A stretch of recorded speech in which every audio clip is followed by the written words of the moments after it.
Hello दोस्तों, C plus plus programming के इस वीडियो लेक्चर के अंदर मैं मोहसिन शेखू बाबा की तरफ से आप सभी का स्वागत करता हूं। आज के इस वीडियो लेक्चर में हम फाइल और उसके स्ट्रीम्स के बारे में पढ़ेंगे।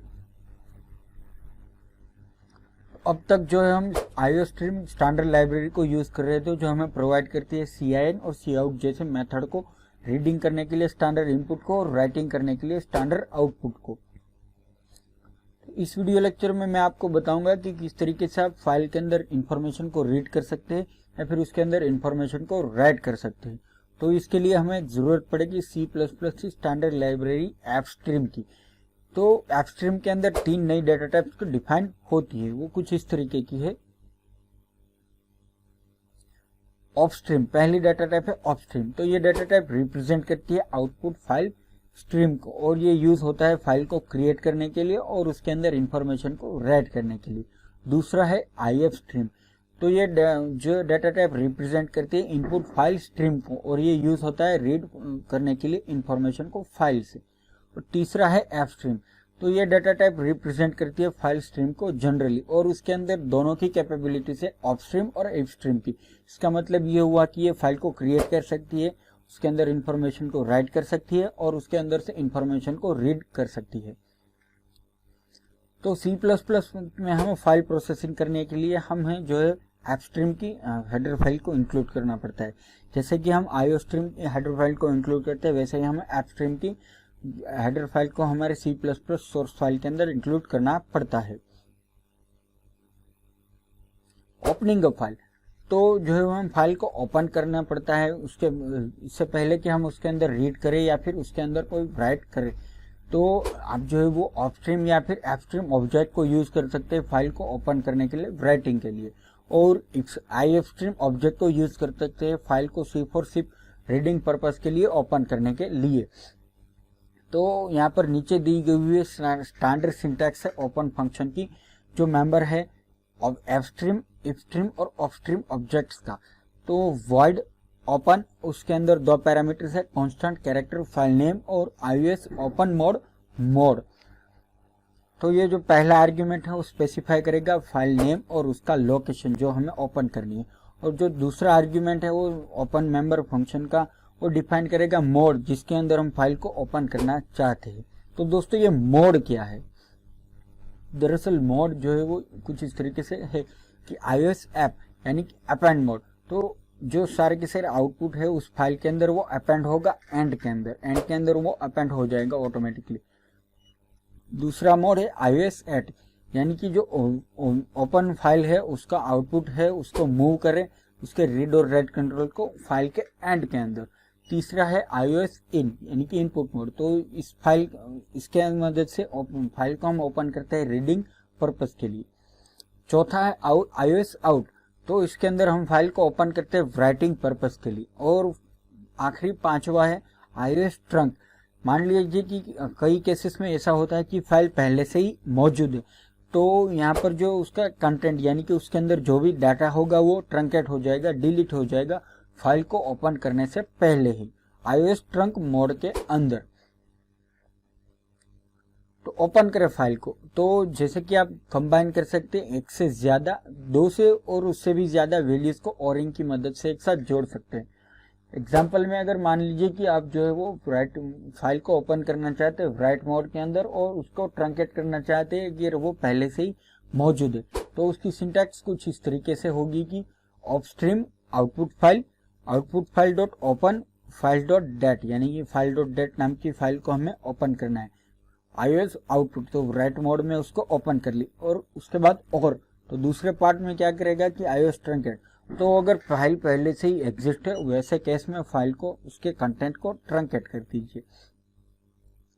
तो इसी तरह आप जो है उस फाइल को ओपन कर सकते हैं रीडिंग और राइटिंग पर्पस के लिए कुछ इस तरीके से। एपस्ट्रीम अ फाइल, उसके बाद a file dot open file dot date iOS out और iOS इन। तो यहाँ पर उसके अंदर राइटिंग और रीडिंग मोड में आपकी फाइल ओपन हो जाएगी। क्लोज अ फाइल, तो जब C++ प्रोग्राम टर्मिनेट होता है तो ऑटोमेटिकली फ्लश कर देता है सारे स्ट्रीम को, रिलीज कर देता है एलोकेट मेमोरी को और क्लोज कर देता है सारी की सारी ओपोनेंट फाइल को। लेकिन यहाँ पर एक गुड प्रैक्टिस रहेगी कि प्रोग्रामर जो है वो क्लोज करे सारी की सारी ओपन फाइल्स जो है वो उसको प्रोग्राम के टर्मिनेट होने से पहले। तो जो है वो स्टैंडर्ड सिंटैक्स है क्लोज फंक्शन की, वो नीचे दी हुई है, जो मेंबर है एपस्ट्रीम, आईएफस्ट्रीम और ऑफस्ट्रीम ऑब्जेक्ट का। तो वर्ड क्लोज की मदद से आप जो है वो ओपनएट फाइल को आसानी से क्लोज कर सकते हैं।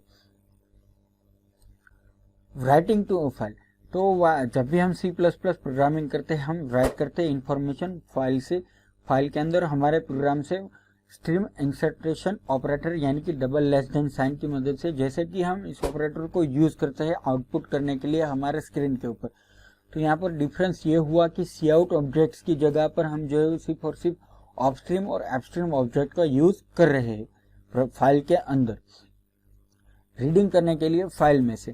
तो जो हम रीड कर सकते हैं इंफॉर्मेशन फाइल में से हमारे प्रोग्राम के अंदर स्ट्रीम एक्सट्रैक्शन ऑपरेटर की मदद से, यानी कि डबल ग्रेटर देन साइन।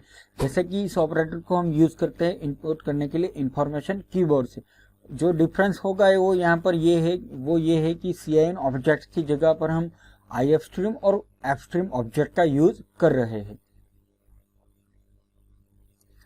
तो रीड और राइट का एक एग्जाम्पल, तो नीचे मैंने एक C++ प्रोग्राम बनाया है जो फाइल को ओपन करता है रीडिंग और राइटिंग मोड में।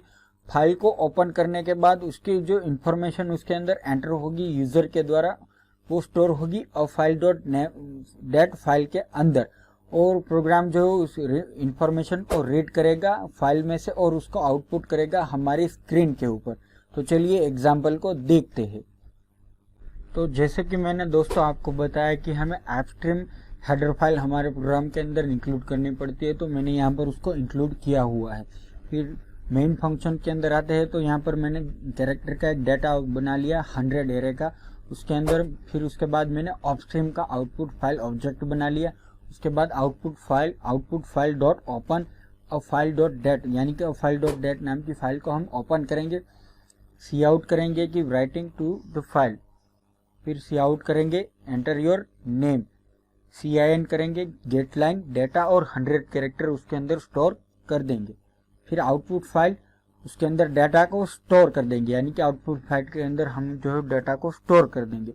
फिर सी आउट करेंगे एंटर योर एज, CIN करेंगे उसके अंदर डाटा को स्टोर करेंगे, CIN डॉट इग्नोर, अगर कोई एरर हो तो उसको इग्नोर कर दे। फिर आउटपुट फाइल के अंदर डाटा को हम स्टोर कर देंगे, आउटपुट फाइल डॉट क्लोज करके उसको फाइल को क्लोज कर देंगे।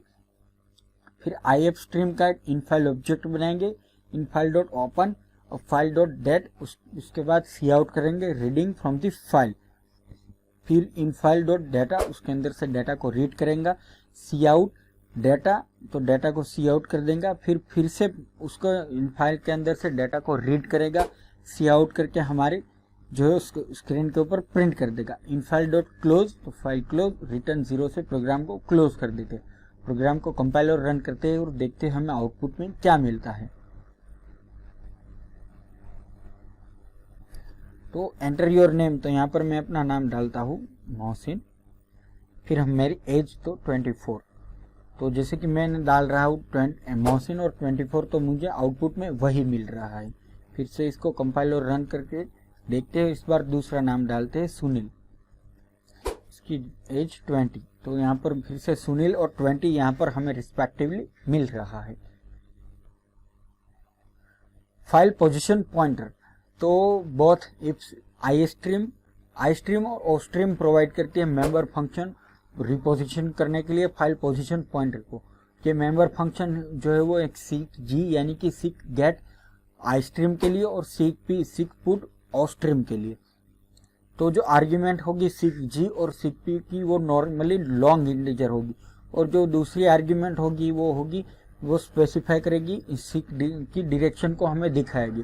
जो सीक डायरेक्शन होगी वो होगी iOS बैक, यानी कि जो डिफॉल्ट है वो होगी कि पोजीशन करे हमारे पॉइंटर को फाइल स्ट्रीम के बिगिनिंग के अंदर। फिर iOS करंट, तो पोजीशन करे जो करंट पोजीशन है उस स्ट्रीम की, वहां पर हमारे फाइल पोजीशन पॉइंटर को पोजीशन करें। तीसरा है iOS एंड, तो पोजीशन करें हमारे पॉइंटर को फाइल के स्ट्रीम के एंड के अंदर। तो जो फाइल पोजीशन पॉइंटर है वो एक इंटीजर वैल्यू है जो स्पेसिफाई करेगी लोकेशन फाइल के अंदर की कितने नंबर ऑफ बाइट्स है फाइल के उस स्टार्टिंग के बाद में। तो कुछ एग्जांपल जो है वो पोजीशनिंग गेट के फाइल पोजीशन पॉइंट के वो मैंने यहाँ पर दिखाए हुए हैं। तो वो उसमें पहला है कि पोजीशन करे nth बाइट के अंदर फाइल ऑब्जेक्ट को। मान लीजिए कि हम जो है वो फाइल के बिगिनिंग में है, तो फाइल ऑब्जेक्ट डॉट सीक जी यानी कि n, उसके अंदर हम n पास कर दे तो जो लास्ट में जो है एंड वैल्यूज के अंदर, सॉरी लास्ट की जगह नहीं, एंड वैल्यू बाइट्स के अंदर वो पास कर देगा फाइल पोजीशन पॉइंटर को। फिर पोजीशन करे end byte forward file object के अंदर, तो file object dot seek G end iOS current, तो यानी कि करंट पोजीशन से एंड बाइट के अंदर वो आगे चला जाए।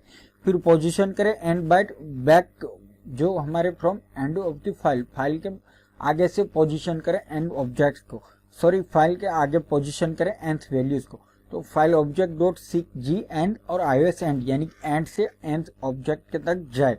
फिर पोजीशन करें एंड के अंदर फाइल ऑब्जेक्ट को, तो फाइल ऑब्जेक्ट डॉट सीक जी 0 और iOS एंड, तो यहाँ पर उसको एंड में वो भेज देगा फाइल पोजीशन पॉइंटर को।